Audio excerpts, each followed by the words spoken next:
30. So I'm still kind of a young buck. But I'm starting to see these things of these themes of maturing in my life, and there's sort of this. I wouldn't call it dread, but there is this understanding now that my days are very limited. You know what I mean? My time on earth is short. And so when you start to realize your own mortality, you start to realize like my body's going to one day betray me. My mind is going to betray me. My kids are going to grow up and move away. And yet with the Spirit of God, everything is new. Mm-hmm. He always is doing a new thing, and we're being renewed and refreshed every single day. I know there's some people who are listening now you need that word today. Yeah. You need to feel a sense of being refreshed. You need to feel a sense of being renewed, because if you're being honest, it's been a while since you felt that. Yeah. That can only come from God's word. That can only come from a relationship with him. That's right. Speaking of things that are old and tired, I saw you had some Boba Fett socks on today. I do have some Boba Fett socks. Those are brand new, actually. I got really? For Christmas. I'm talking about just Boba Fett as himself. He's he's old and tired character. Sure. I'm going to say something, and I'm saying this as a Star Wars fan. Okay. So I want you to know, all of you guys out there that love Star Wars, I love Star Wars. Right. Love it beyond belief. Sure. Star Wars is boring. Oh no. Boba Fett is not a good character. Is this wait a minute. Are you talking about the book of Boba Fett that just came out? I didn't like it. Okay, I haven't actually seen it, so I did not can't speak like to that. it. So are you saying that that Star Wars introduction into the universe, the book of Boba Fett, are you saying Star Wars as a franchise? I think Star Wars I think that every Star Wars movie that and iteration that has ever come out is boring. It's just a degree of how boring is it. Really? Yes. That being said, I love Star Wars. I have lots of nostalgia with it. But I was watching Book of Boba Fett, and like 15 minutes went by, and no one said a word. And I was like, okay, you don't always need dialogue. That's fine. But what's on the screen has to be compelling. Right. I don't care about this dude who gets vomited up out of the Sarlacc pit and is just wandering around Tatooine, sitting around a fire, trying to ward off these invaders. It's just not fun. Star Wars used to be fun, and it was because I was a little kid and I didn't understand what was going on. There was just laser swords and spaceships, and now I'm old and I'm realizing that this thing I love is not good. It's not well written. None of it is any good. I went back and watched Empire Strikes Back, and I'm not gonna lie, it made me feel really good, but I don't think it was a well written, well produced movie. I want to be a little kid again and watch Star Wars and love it. And when Darth Vader comes on the screen, I want to be like, oh my gosh, that's Darth Vader. Now I see it and I'm like, look at this 6'2" asthmatic robot walking around with like a laser sword samurai wizard in black. Oh, I'm sorry. I don't mean to laugh at your existential crisis over Star Wars, but that was really funny. Star Wars used to be fun, and it's just not fun no more. I'm sorry. It's all right. I'm sorry. Your socks really set me off.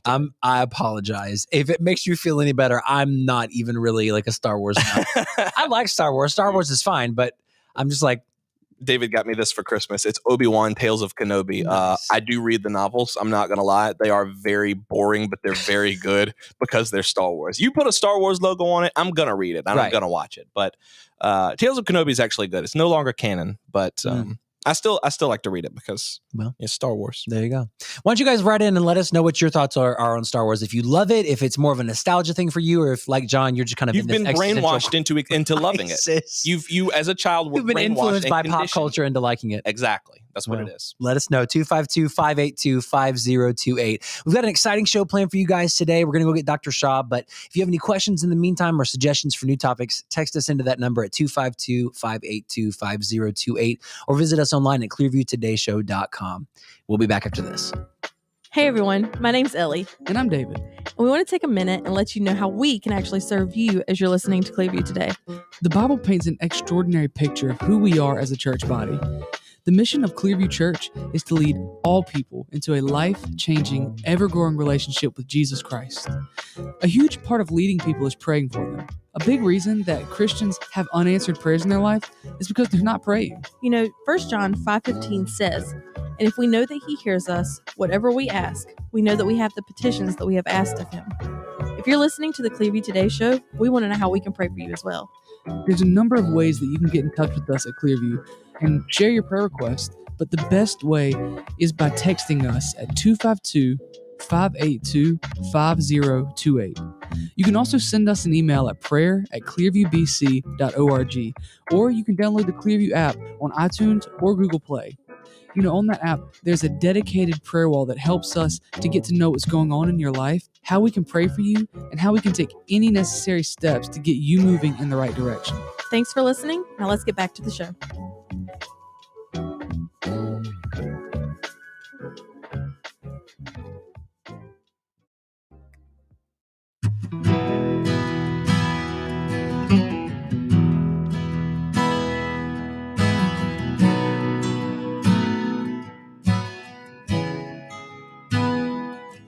Welcome back to Clearview Today with Dr. Abadan Shah, the daily show that engages mind and heart with the gospel of Jesus Christ. You can visit us online at clearviewtodayshow.com, or if you have any questions or suggestions for future episodes, make sure you let us know by writing in and sending us a text at 252-582-5028. Dr. Shah, welcome to the studio this Thursday. Hey, good to be here today. It's good to see you. Absolutely. It's good to see you guys on the radio. All of your bright. No, we can't really see you. Yeah, I can see all your bright and shining faces right now. I'm looking through the radio at you. You guys need to stop texting while y'all's driving. I've been told you all about that. If you're brand new and visiting with us, if you're brand new, you've never seen the show before, never listened to the show before, Dr. Abadan Shah is a PhD in New Testament textual criticism, professor at Carolina University, author, full-time pastor, and the host of today's show. You can follow his work on his website. That's abadanshah.com. If somebody's listening for the first time, they're like, this dude just told me he's looking at me through the radio. It's like Willy Wonka What's style. happening? It's Willy Wonka style. And you know you didn't finish putting on your makeup. Everybody's going to notice. Oh, no. I'm joking. I can't see y'all through the radio. Well, guys, if you've been listening to the show all January long, we've been talking about new beginnings, this idea of starting over and getting a fresh start, especially with the new year, a lot of resolutions happening. We've talked about this a few times this month already. But today we want to take a look at being intentional about doing things like breaking old habits and doing away with old patterns. These can often lead to consequences that can simply be impossible to predict. And, we've got to think rightly about how to break those patterns, because we can fall into trouble thinking. We can fall into thinking that will lock us up and in a way like chain us down. Right. Right.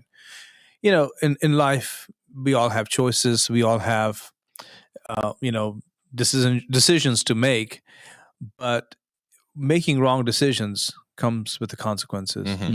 All decisions come with consequences, but wrong decisions are where you go, oh, I know why this is happening. Yeah. That's right. This is why it's happening this way. Now, our job in today's show is not to make you, dwell on the past. Mhm. You know how I feel about that. Yeah. It's not to sit there and, just kind of just beat yourself over decisions you made years ago. Mm-hmm. No, our job is to understand the past and move forward. Right. That's it. We're talking about like making decisions that you couldn't have seen the consequences, or you just didn't think about the consequences that could have happened. It reminds me of that story you told us a long time ago. I don't know if you ever told it in a sermon. I think you did, but when y'all went rafting on the Chattahoochee River. Oh. You remember what I'm talking about? I do remember the story. Yeah, I remember that. This was, good grief, we're going back to like 2004, okay? Wow. Long time ago. And we went to visit, Northeast Georgia, up in the mountains. That's Nicole's stomping grounds, isn't it? Well, mine too. It's yours too, yeah. You went to college there. Yeah, so I went to college at Toccoa Falls College in Georgia, Christian college.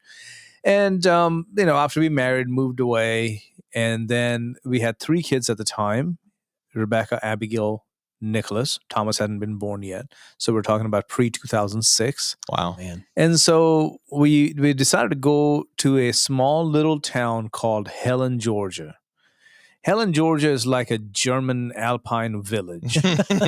You said, how did that get to Georgia? Right. Great question. Because there are no Germans there. This is kind of like, how can we get a bunch of people to come and drink? Oh yeah, Town, okay? like a Georgian Oktoberfest. That's it. Gotcha. Right. That's what they wanted. And so they actually they kind of dug up something about some explorer who happened to go through there. Maybe sorta was probably German. Mm-hmm. Could maybe at one point possibly have been maybe related to guessing somebody who was German. Propped him up, put his face everywhere, put his name everywhere. Oh, yeah. I mean, it's just like a little window that has this history of Helen, Georgia. I mean, anyway, so we used to go there a lot when we were in college, we used to go walk around because it has a what do you call it, like an outlet mall there and all that, and then they have the Chattahoochee River flows behind, so you can get on these tubes and inner tubes and kind of ride down lazy river style. And so we decided to take these kids, our 3 kids, to Helen, and got there the night before. I believe it was Sunday night, if I may be wrong.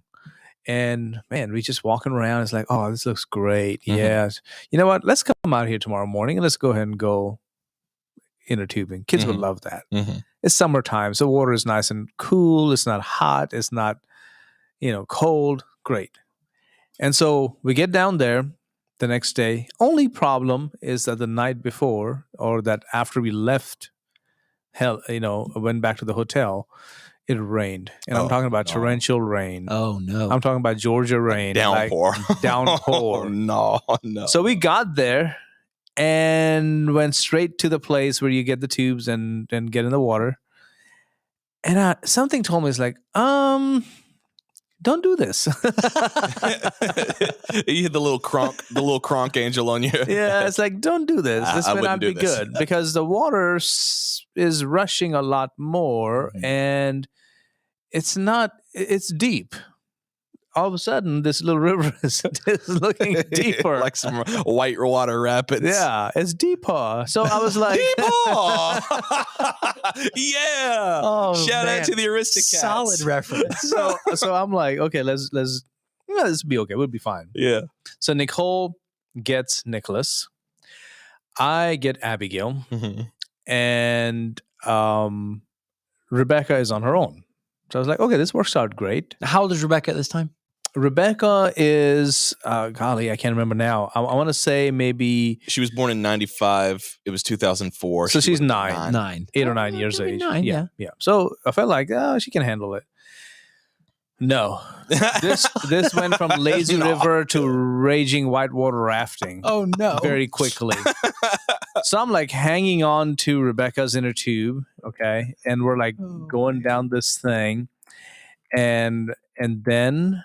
they're rocks, so we're like we're hitting here, hitting there, and I let go of that rope. Oh no! I didn't let go of it; it just came out of my hands. Yeah, it's wet, Yeah, it's hard to hold on to something. And we're just going on Mach speed through this, breaking the sound barrier.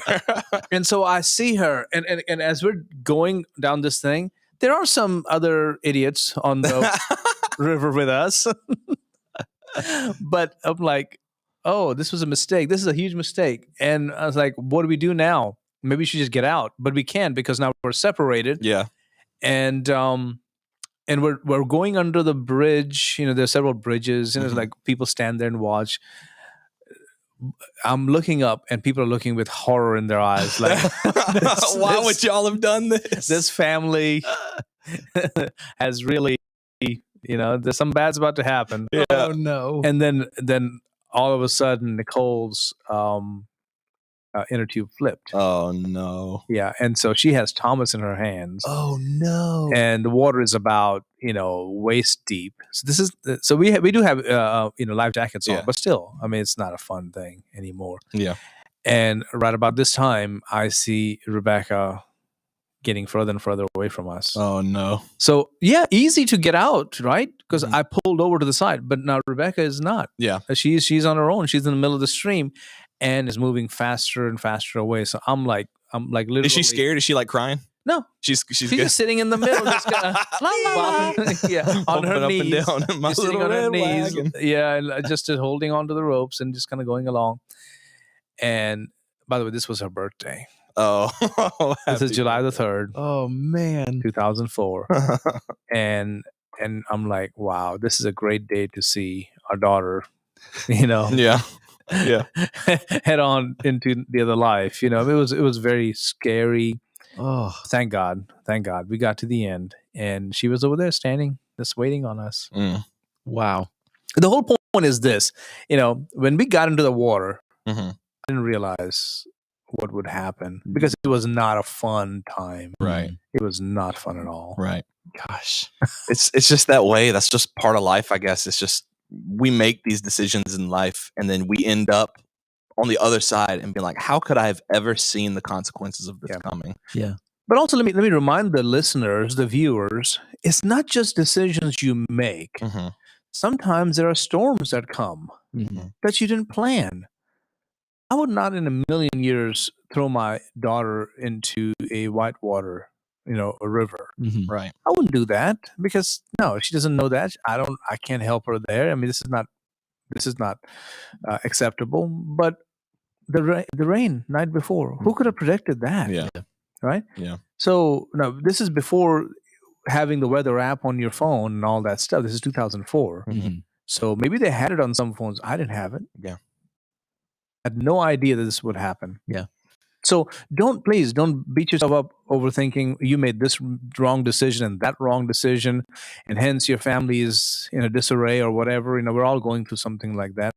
No, sometimes things happen, and you have to just accept that God is going to use this to work something good. Yeah. And that's what we want to talk about today. It's never too late to make that point to course correct. Or if you've been like if you're several generations into your family making wrong decisions, or you're having to deal with the fallout from previous generations, you yourself can break those chains. Right. You preached a message a while ago, Dr. Shaw, about Abraham and Sarah and about their family and about how there were several generations of these wrong decisions or these wrong patterns that then these individuals had to become chain breakers in their own families. Yeah.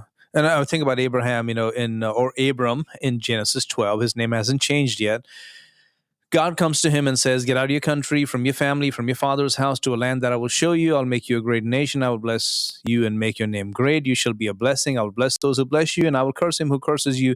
And in you, all the families of the earth shall be blessed. And Abram steps out with his wife, Sarai. But what we don't realize is that if we back up to verse 31 of the previous chapter, it says, and Terah took his son Abram and his grandson Lot, the son of Haran, and his daughter-in-law Sarai, his son Abram's wife, and they went out with them from Ur of the Chaldeans to go to the land of Canaan, and they came to Haran and dwelt there. So here's the big question. Who got the call? Yeah, that's true. A good point. That's true. We tend to think it was Abraham, that he was the first one. Right. But it says that Terah did it. His father did it. Right.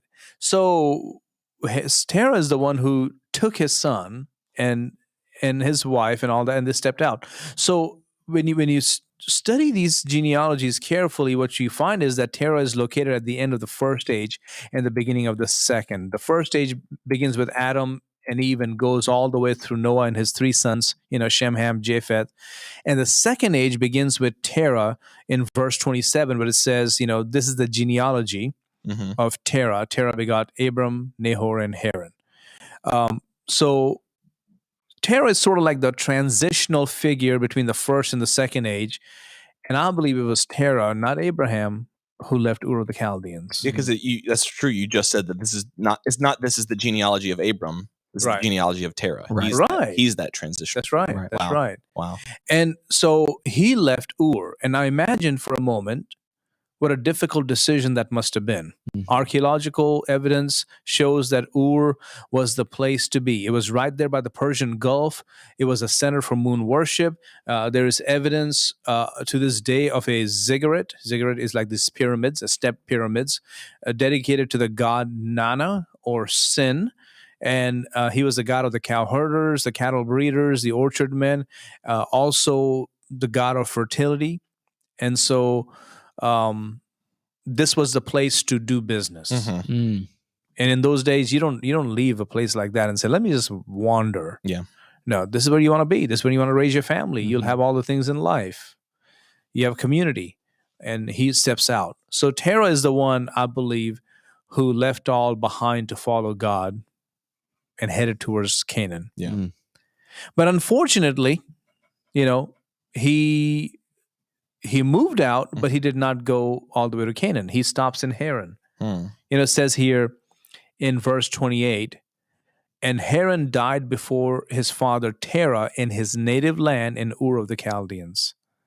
So we don't have all the details as to what happened, But I believe in some sense, Tara must have said, I'm done. I'm just staying here. I think there's a very profound truth in that a lot of times we see success and we tend to give it to someone who may deserve, some credit, but there's also stuff happening before them that laid foundation. Like I think for myself, like here at Clearview, and I think a lot of worship pastors tend to do this, or worship leaders tend to do this, is they look at the success they've had in their ministry and they think, man, God has really worked in me a lot.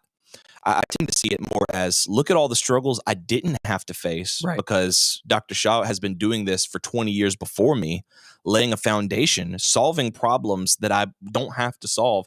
I don't have to build this network from the ground up because the foundation has been laid for me. Right. Someone who came before me, and if you're listening, your pastor or the people who worked in your church before you have laid a foundation and have put hard work in so that you could reap those benefits. And that, to me, that keeps me humble, and that keeps me remembering that everything I have is a privilege. That's right. Yeah. Absolutely. And I mean, I love the credit that you give, Dr. Shaw, to your own dad. And you talk about, being able to stand on his shoulders in your ministry, and him kind of being the precursor for you, and even Nicole's dad as well. Right. And even the people at this church, right, where we are at Clearview in Henderson, they held the fort. They hung on to this place and did whatever they could. The budget was very small, and hardly any people. But they kept on day after day, Sunday after Sunday, year after year, and so we're standing on their shoulders, and we need to remember that. So with Abraham, Terah was the chain breaker. He left Ur of the Chaldeans. But he did not go far enough. He stopped at Haran. Haran would be today kind of northern Iraq. And, I've heard commentators say, well, he stopped at this place called Haran. I also think he must have started the town of Haran, named after his son, Haran. And so, I mean, keep in mind, when you study Abram and Sarah's life, or Abraham and Sarah's life, they were not ordinary people. Abraham, there's a title for him, is the king of Damascus. And I believe Terah was a very prominent person in Ur of the Chaldeans. In fact, it talks about them being kings and queens, Sarah being a princess. So Terah must have been a king, right? I mean, if your daughter is a princess, what does that make you? Yeah, that makes you a king. Makes you a king. That's right. And if you say, well, maybe that's Sarah's dad may be a king. Don't forget, Abraham and Sarah's dad, both of their dad was the same person, Terah. That's true. So, so he was the king. Yeah. He not only was he her father-in-law, but he was also her father. Yeah. The problem, I believe, came in is his faith. Okay, so you find evidence for that in Joshua chapter 24, verse 2. It says, and Joshua said to all the people, thus says the Lord God of Israel, your fathers, including Terah, the father of Abraham and the father of Nahor, dwelt on the other side of the river in old times, talking about Euphrates, and they served Other gods. That was his problem. He was a chain breaker, but he could not complete the break because he still hung on to the old gods. That's very hard for me to imagine. Yeah. Terah worshiping other gods. Yeah. Maybe he gave it up, but he could not completely give up. And hence it was Abraham who really becomes the main hero of the story instead of Terah. So Terah is the one who is these are the generations of Terah. But it's not Terah that we spend most of Genesis talking about. Right. It's Abraham, his son. And that's I think that can be very costly because I don't want someone else to finish the journey that God has for me. Right. Yeah. You know what I mean? That's one thing I've learned from you is the importance of finishing well. Yeah. The steadfastness that is so lacking in our world, in our culture, in our, the new generation today. Yeah. The steadfastness, the delayed gratification, waiting, doing what needs to be done and doing it right and with integrity. And not expecting immediate rewards. And it's not just, let me just follow my women pleasure and just go with it because that makes me happy or that makes me satisfied. It's not always the case that the things that you're supposed to do will make you happy and satisfied. Maybe sometimes, but sometimes it's just like, no, I have to do this. Yeah. Yeah. But in time, delayed gratification, God blesses you and you go, okay, thank goodness I was obedient, I was faithful, and I That's turned right. away from my own selfishness and my own sin That's right. and chose to do things God's way. Going back to the whole account of Terah and Abraham, it says in Acts chapter 7, verse 2, when Stephen, the newly elected servant in the church, he's preaching his sermon before the high priest in Acts 7. He says, and he said, "Brethren and fathers, listen. The God of glory appeared to our father Abraham when he was in Mesopotamia, before he dwelt in Haran, and said to him, Get out of your country, from your relatives, come to a land that I will show you. Then he came out of the land of the Chaldeans and dwelt in Haran, and from there, when his father was dead." So here we have another mention of Terah. He was alive, and he was controlling everybody and keeping them from going forward. Mm-hmm. But when his father was dead, he moved him to this land in which you now dwell. Wow. So Terah had to literally pass away. Yeah. But sort of a mixed allegiance to God. Hmm. In a sense, very, very obedient, left Ur, but still had the old stuff. Yeah. But Abraham is the one who completely left things behind. Wow. Still had issues, but he became a chain breaker. Definitely. Man, what an encouragement to us. I hope that's encouragement to you listeners as well. You can break those chains in your lives. If you enjoyed today's topic or you have any suggestions for future topics, let us know by sending us a text at 252-582-5028.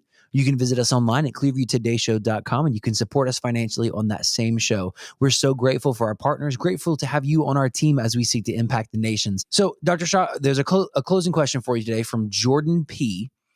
Jordan Peterson? I was just about you beat me right to it. Maybe. Dr. Peterson himself. This is Maybe. from Canada. It might be. What would you say is the biggest thing missing from mainstream seminary education? Oh, my word. Biggest thing, because there's several things I can see that I feel like there are a lot of things I respect about my professors. I think they're amazing individuals with some knowledge and expertise and a lot of things. But then there are places where there's a weakness when it comes to application in the church life. And I feel like if that could be balanced so that students who are leaving with excellent resources and exegesis and hermeneutics and languages and theology and all of that will also know how to make practical decisions, how to have a sense of discernment. So I would say that. And I'm not to say I'm an expert in that, but I feel like that was something I wish I had more of. Yeah, absolutely. Hey, we made it easy for you here on Next Door Radio and nextdoorradio.com. Available now by way of the Google and Apple Store is the Next Door Radio app. Anywhere you want to go, you can take Next Door with you. All the local talk programs, all local sports, and a great mix of 70s, 80s classic rock you can now take anywhere you want to go by download the Next Door Radio app today. Available Google and Apple stores. Hey, Granville County, this is Angela Allen with Granville County Tourism Development Authority. Do you want to bring more visitors into Granville County? Well, I encourage you to come learn about the